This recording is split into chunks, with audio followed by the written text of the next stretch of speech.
Just a few months after his election, Pope Francis' first visit outside of Rome took him to the island of Lampedusa on July the 8th, 2013.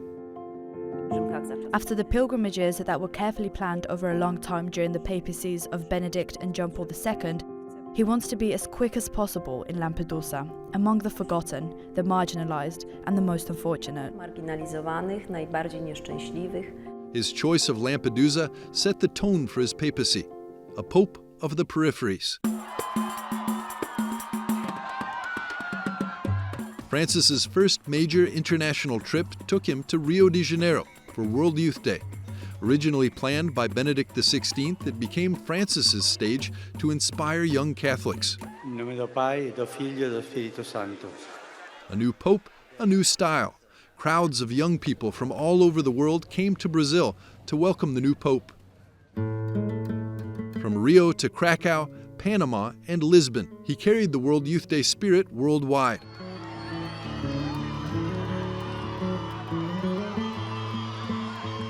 For over 13 years, Domenico Gianni was the Vatican's top security officer, protecting three popes, John Paul II, Benedict XVI, and Francis. He managed over 100 papal trips, including visits to conflict zones and massive public events. It's truly about having seen and touched situations, imagining myself as the person helping Peter carry a weight.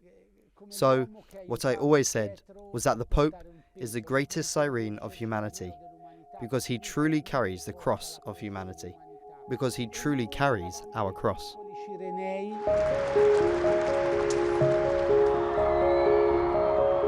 In nearly 50 international trips across 65 nations, he faced humanity's wounds head-on. In 2016, he made history in Armenia, firmly condemning the Armenian genocide despite warnings from the Turkish president. But fear never stopped him. He traveled to Africa 4 times, carrying a clear message: peace. He denounced violence, the arms trade, and rising Islamist terrorism. He called out the world for turning its back on Africa's suffering. And for the first time in the history of the Church, a pope inaugurated a holy year outside of Rome, in one of the poorest places on earth.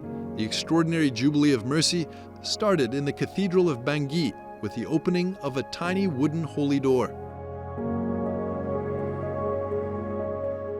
In 2015, the Holy Father came to the United States. There he met with abuse victims, among others, and promised to act. Dios llora. God weeps. Los crímenes y pecados de los abusos sexuales a menores. The crimes and sins of sexual abuse of minors may no longer be kept secret. Me comprometo a la celosa vigilancia de la Iglesia. I commit myself to ensuring that the Church makes every effort to protect minors, and I promise that those responsible will be held to account. Rendirán cuenta. Throughout his pontificate, Francis traveled across all continents.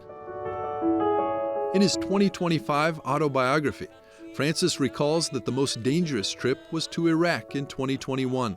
EWTN Vatican correspondent Colin Flynn was on that flight with the Pope, witnessing firsthand the high-stakes mission to a nation still reeling from war. We were told there were 10,000 soldiers and security personnel there just to protect the Pope.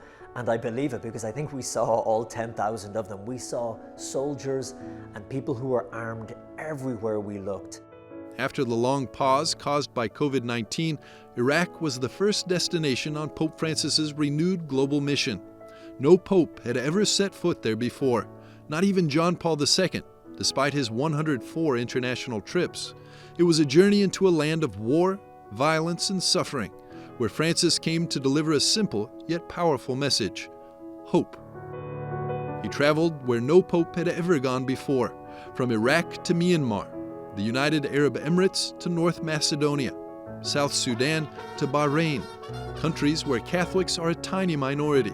Then in August of 2023, he made history again, becoming the first pope to set foot in Mongolia, a vast land between Russia and China. Amid the vast steppes, a moment that stunned many.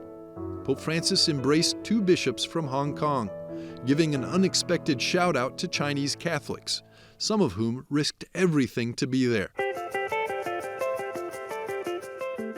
Asia became a defining frontier of Francis's papacy. He visited the continent more than any pope before him.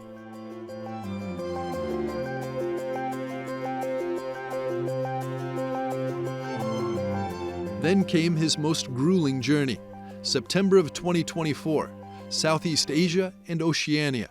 12 days, 4 nations, 33,000 kilometers. Indonesia, Papua New Guinea, Timor-Leste, Singapore. He underlined the need for peace in the world tirelessly throughout all of his pontificate. As a pilgrim of peace, he traveled hundreds of thousands of kilometers, often reaching the most dangerous and conflict-ridden corners of the earth.